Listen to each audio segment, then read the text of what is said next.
ভগবানের কথাতে আপনার রুচি না আসছে, ভগবানের নাম রূপ লীলা কথা সাধুমুখে শ্রবণ করে রুচি না আসছে, জানবেন ততদিন আপনার পেছনের পূজা পার্বণ সৎকর্ম ভগবান স্বীকার করেনি। হরি কথাতে রুচি আসছে মানেই ভগবান আপনার পেছনের সব পুণ্যকর্মগুলো যা অনুষ্ঠিত হয়েছে পর্যন্ত ভগবান স্বীকার করলেন। আজ পর্যন্ত কারো বিবেক, কোনো জ্ঞান, ভক্তি হয়নি সাধু কৃপা ছাড়া, হরি কথা ছাড়া। আমরা অনেক কিছু করি, নাচা গাওয়া হই হুল্লোড় সব করি, কিন্তু হরি কথাতে রুচি নেই। হরি কথাতে যতদিন রুচি না হবে সাধু সঙ্গে, ততদিন ভক্তি আপনার ভিতরে জন্মাবেই না। শুধু ভক্ত মন্ডলী, তবে হরি কথাতেই রুচি আসবে ছোঁয়াচে রোগের মতো যদি সাধু কৃপা হয়। দেখুন, অনেকেই মুখে বলে ভগবান আমার দিকে চাইছে না, আমার প্রতি ভগবানের কৃপা দৃষ্টি, বলে কিনা আমার প্রতি সবার ভগবান কৃপা করলো, শুধু এরকম অনেকেই বলে, মন্দিরে গিয়ে বলে প্রভু সবাইকে কৃপা করলে আমাকে। আচ্ছা, বৃষ্টি হচ্ছে, আপনি যদি ছাতা ধরেন ঘরের মধ্যে গিয়ে বসেন, বৃষ্টির জলে আপনি ভিজতে পারবেন? ওই জলে স্নান হবে? তা কৃপা বৃষ্টি পড়ছে, আপনি ছাতা ধরে ঘরের মধ্যে থাকলে বৃষ্টি কি ঘরের মধ্যে গিয়ে আপনাকে ভিজাবে? ভগবানের কৃপা সর্বদা বইছে। আচ্ছা, সূর্য উঠতে একদিনও ভুল করে? আধা ঘন্টা দেরি করে? ভুল হয় না। সূর্যের কোনোদিন ছুটি নেই। আচ্ছা, আপনার নিঃশ্বাস প্রশ্বাস 21,600 বার দিন রাতে পড়ে সুস্থ মানুষের, ও 1 ঘন্টা ছুটি নেয়? তো নিলে তো আপনি থাকবেন না, আমি থাকবো না। তার মানে সবকিছু একটা নিয়মের মধ্যে চলে। শাস্ত্রে বলছেন যে দেখুন, কৃপা বৃষ্টি পড়ছে, আপনি পাত্র যদি না হন, ভজনশীল না হন, শ্রদ্ধা ভক্তি যদি না থাকে, তো কৃপা করলো না বলে সারা জীবন চিৎকার। কৃপা তো বৃষ্টি তো পড়ছে। আচ্ছা, বৃষ্টির জল শুকনো বালুর উপরে পড়লে জল দাঁড়ায়? কাদার উপরে পড়লে ওই কাদা ওই জল কিছুদিন থাকে। তাহলে এটা কি বৃষ্টির দোষ? বৃষ্টি তো সমানভাবে ঝরেছে, পাত্রের দোষ। ভগবানের কৃপা সবার প্রতি আছে, কিন্তু পাত্র নাই। আমরা কৃপাকে নিতে যাচ্ছি না।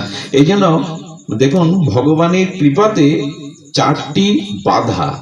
আমাদের 4টি জিনিসে, যদি ভগবানের কৃপাতে 4টি জিনিসে বাধাগুলো মন দিয়ে শুনুন, নূতন আলোচনা। সেই বাধা হলো, প্রথম ভাগবত তুষ্টি। একটা বাধা হলো ভাগবত তুষ্টি। ভাগবত তুষ্টি মানে কি জানেন? দেখো, ভগবান একদিন না একদিন সবাইকে কৃপা করবেন, আমাকেও করবেন, এই বলে ভজন সাধন চুলোই দেওয়া। কি বলি? ভগবান একদিন ঠিক সবাইকে করুণা করবেন, সবাইকে উদ্ধার করবেন, একদিন আমাকে উনি করবে, এই বলে আর ভজন সাধন হরিনাম শিথিল করা। একে বলে ভাগবত তুষ্টি। বোঝা গেল? কৃপা করবেন, কিন্তু আমার ভজন সাধন করার দরকার নেই, কৃপা তো সবাইকে করবেন, উনি দয়ালু, সবাইকে। এই ভরসায় অনেকে ভজন সাধন ছেড়ে দেয়। বৃষ্টি পড়ছে, উপুর করে পাত্র পারলে জল ঢুকবে এর মধ্যে? আপনাকে ভজন করতে হবে, কৃপা তবে আসবে। দ্বিতীয় হলো স্মরণ তুষ্টি। আজ থাক, কাল কোরবানি, আগে এই ভোগ সুখগুলো মিটিয়ে নি, পরে ধর্ম কোরবানি, ভগবানের স্মরণ মনন পরে কোরবানি। তো এইভাবে যদি আপনি ভগবানের স্মরণ থেকে আগামীতে করব, পরে করব, এই কাজটা মিটিয়ে করব, এই ভোগটা মিটে গেলে তারপরে ত্যাগ করব, এ জাতীয় যদি স্মরণ আগামীর দিনে রেখে দেন, তাহলে আপনার ভগবত কৃপা আপনার কাছে আসবেন। এক ভগবান কৃপা করবেন এই ভরসায় ভজন সাধন ছেড়ে দিলেন, আর শিথিলতা এলে এতে কৃপা আসলেও পাবেন না। আর স্মরণটা পরে করব, আগে এই ইচ্ছাগুলো, এইগুলো, ছেলের বিয়ে দেবো, মেয়ের বিয়ে দেবো, এই কাজ করব, তাই কাজ করব, তারপরে ভজন সাধন করব। যদি এবার স্মরণ তুষ্টি আসে, স্মরণ না হলেও আপনার ভালো লাগছে পরে করব, তাহলে। আর হচ্ছে কাল তুষ্টি। এখনো তো সময় বাকি আছে, বাঁচবো। জ্যোতিষী বলেছে 75 বছর, এখন তো 50। এরকম কালের অপেক্ষা করে যারা ভজন শিথিল করে, কৃপা তাদের কাছে আসে না। যারা কালের অপেক্ষা করে ভজনকে শিথিল করে। আর হলো কি? ভাগ্য তুষ্টি। মানুষ আজকাল কি বলে জানেন? ও ভজন সাধন চাই করো, চেষ্টাই করো, ভাগ্যে না থাকলে ভগবান কাউকে কৃপা করেন না, ভাগ্যে না থাকলে পাওয়া যায় না, ভাগ্যে দোহাত দিয়ে বসে থাকে। আচ্ছা, সিংহ তো বনের রাজা, ওর বল শক্তি নিয়ে যদি বসে থেকে মনে করে হরিণ আমার মুখের উপরে আসবে, আসবে কখনো? সিংহ বনের রাজা, তবু তাকে পরাক্রম করে হরিণ শিকার করে তার ক্ষুধা নিবৃত্ত করতে হয়। যারা সিংহ পুরুষ তারা কখনো ভাগ্যের দোহাই দিয়ে বসে থাকে না, তারা কখনো ভাগ্যের দোহাই দিয়ে বসে থাকে না যে ভাগ্যে কবে হবে। তারা চেষ্টা করে ভগবানের কৃপা পাওয়ার জন্য। শুধু ভক্তমণ্ডলী, এই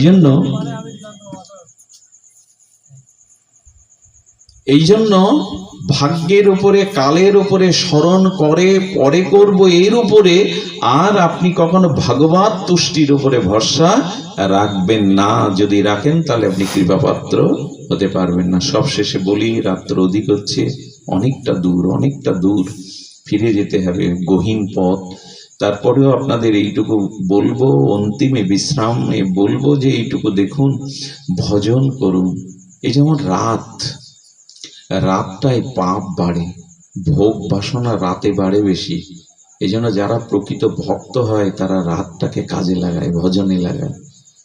মানুষ দিনের বেলায় লোকালয়ে, লোকলজ্জায়, কাজের চাপে পাপের চিন্তা করার সুযোগ পায় না, ভোগের চিন্তা করার সুযোগ। রাত হলেই মানুষের ভোগ বাসনা বাড়ে। এই জন্য প্রকৃত সাধকরা রাতে ভগবত ভজনটায় রত থাকেন। নিত্য সাধুসঙ্গ যারা রাতে পান, হরি কথা পান, জপ ধ্যান করেন, এদের পাপ থেকে এরা অনেক দূরে থাকে। রাতেই পাপ বৃদ্ধি হয়, ভোগ বৃদ্ধি হয়। এই জন্য সময় পেলে, আমি জানি না আমাদের ধর্মের অনেক পদ্ধতি আছে। কেউ কেউ বলে একাদশীর দরকার নেই, মালার দরকার নেই, এসব কারা বলে জানি না। কিন্তু বর্তমান কলিযুগে হরি নাম ছাড়া, ভগবানের নামাদি জপ ছাড়া কৃপা কি করে হবে?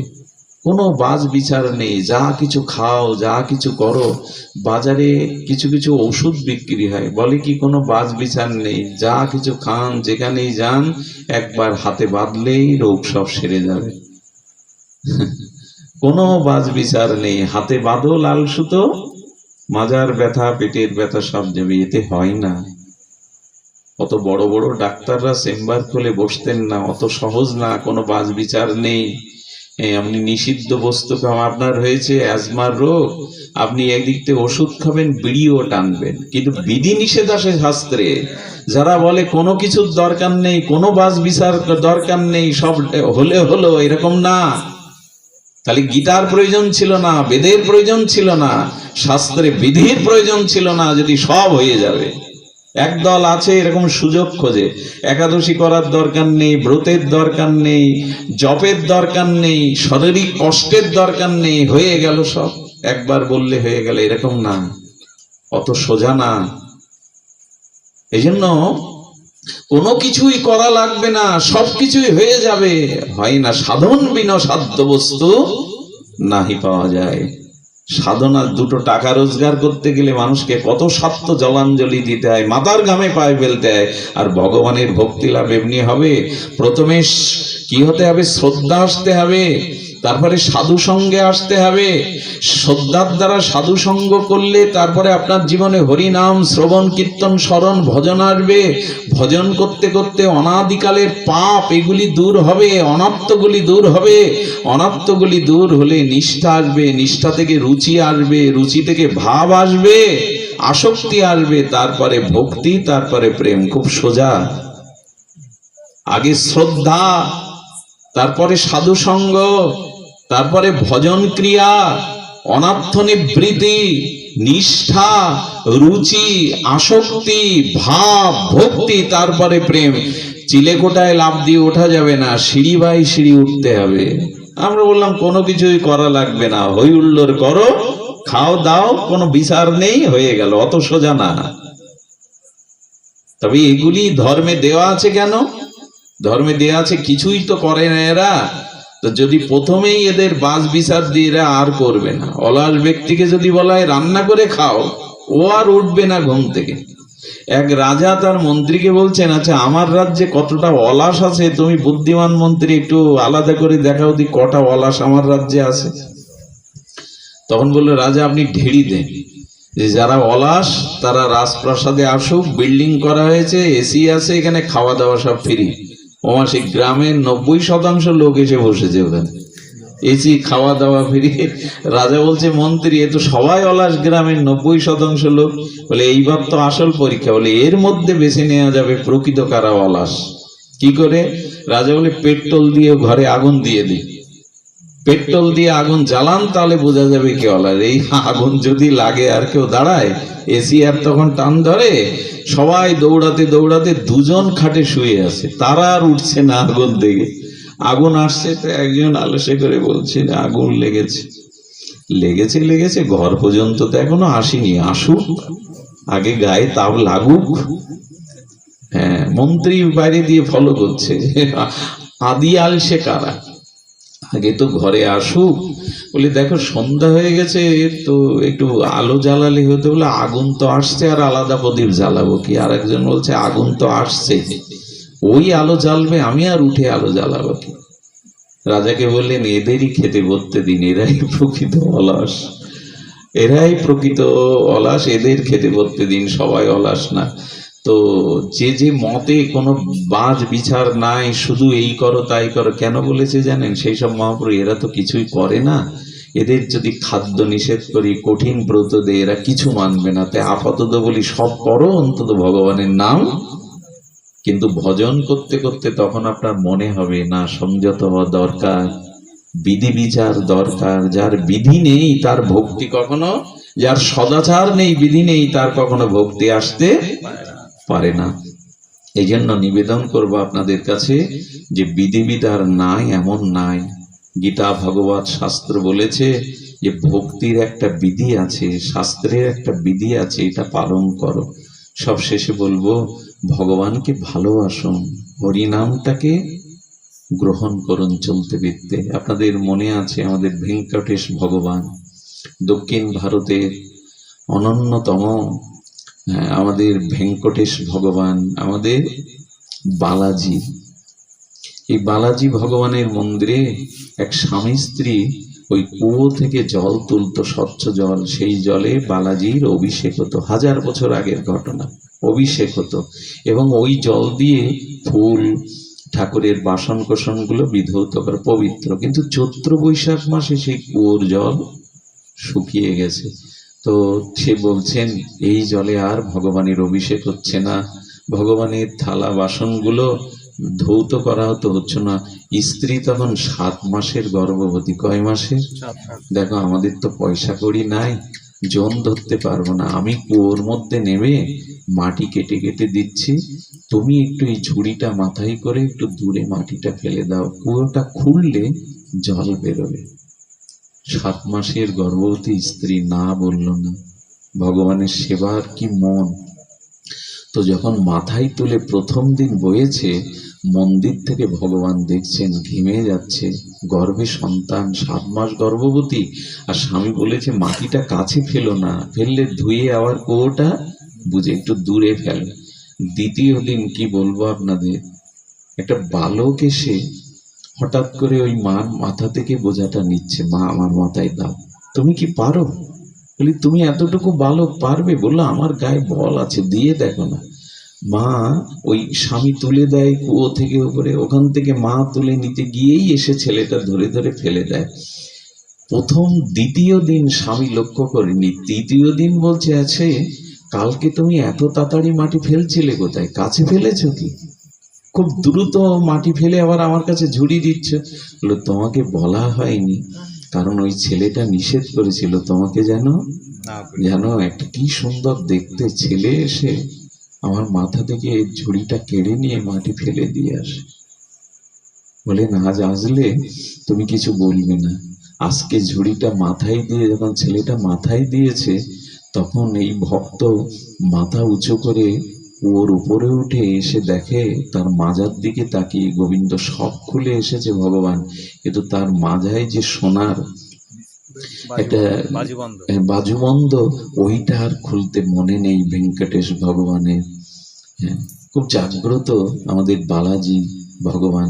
তখন দৌড়ে বলছে, দাঁড়াও, তোমাকে মাটি বইতে কে বলেছে? তোমাকে কষ্ট করতে বলেছে? যেই দৌড়ে গেছে, দৌড়ে মন্দিরের মধ্যে বিগ্রহের সাথে মিশে গিয়েছে, গিয়ে আঙুল তুলেছে। সেবা তুমি নেবে, সেবা দেওয়ার জন্যই তো জন্ম দিয়েছ।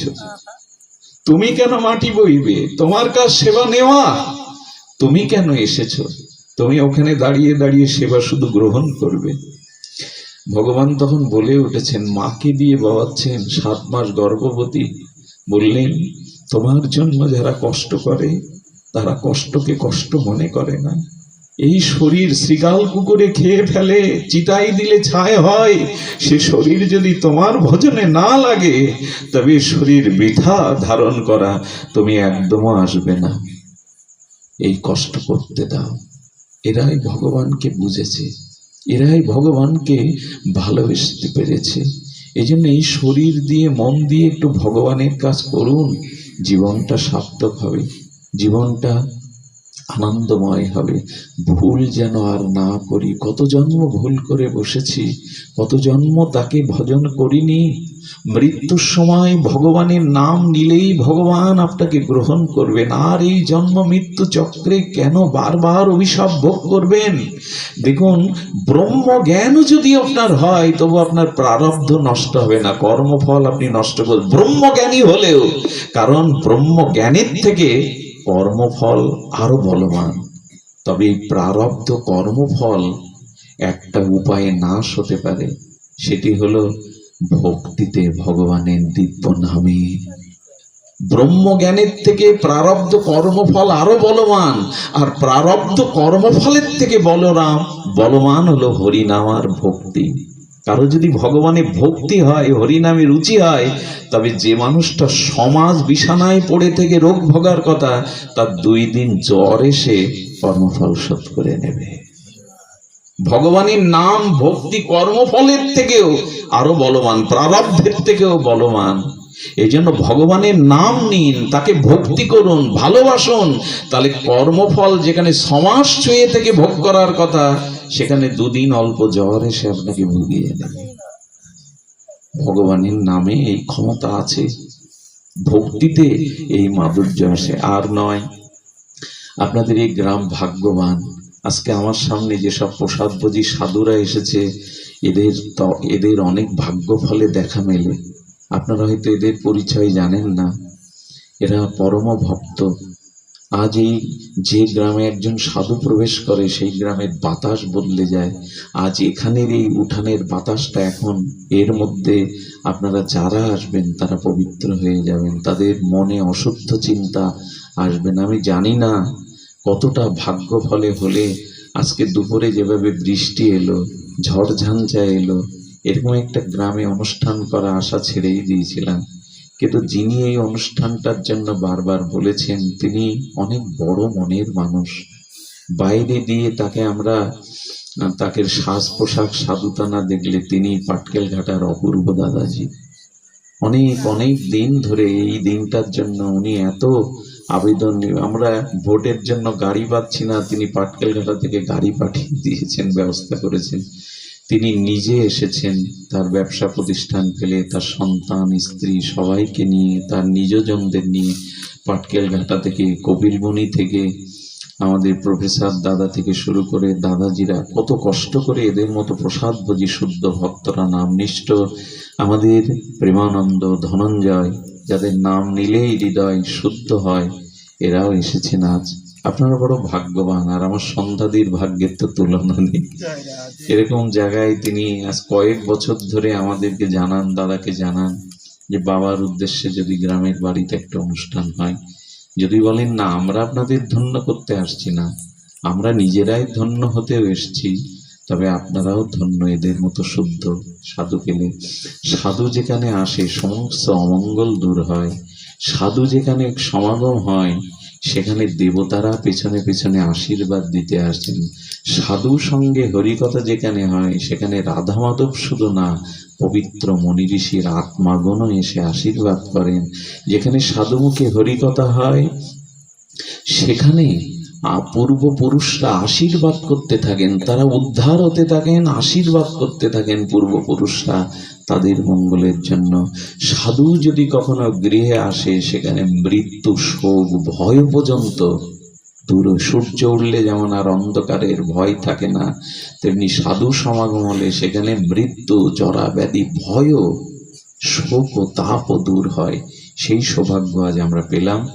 আপনাদের মঙ্গল কামনা করে, আপনাদের শুদ্ধ ভক্তি কামনা করে, এরা যারা কষ্ট করে এসেছে এদের কাছে বন্দনাপূর্বক দণ্ডবাদ প্রণতি জ্ঞাপন করে, আমার ডান পাশে এই গ্রামের সহজ সরল অনেক মায়েরা এসেছেন, তো ভালো লাগছে আপনাদের সহজ সরল মুখগুলো দেখে। মা হরিনাম করবেন, বৃন্দাজিকে একটু প্রণাম করবেন। সংসারে থেকেও ধর্ম হয়, সংসারে থেকেও ধর্ম হয়। সন্ধ্যার পরে একটু হরিনামের মালা নিয়ে বসবেন, মালাটা নিতে হয়। এই মালা ঘুরলে আর জন্ম মৃত্যু চক্রে ঘুরতে হবে না। একটু নাম করবেন। আর যার উদ্দেশ্যে আজকের অনুষ্ঠান, তার আত্মার কল্যাণ কামনা করে আমরা এখানে হরিনাম বিশ্রাম রাখবো। আমি একটু সময় নিচ্ছি এই কারণে, এখন একটু আনন্দে কীর্তন হবে। আমাদের প্রেমানন্দ আছেন, আমাদের পুষ্পিতা মা আসছেন, খুব ভালো ভজন করে। আপনারা একটু কলকাতা যারা আছেন সহযোগী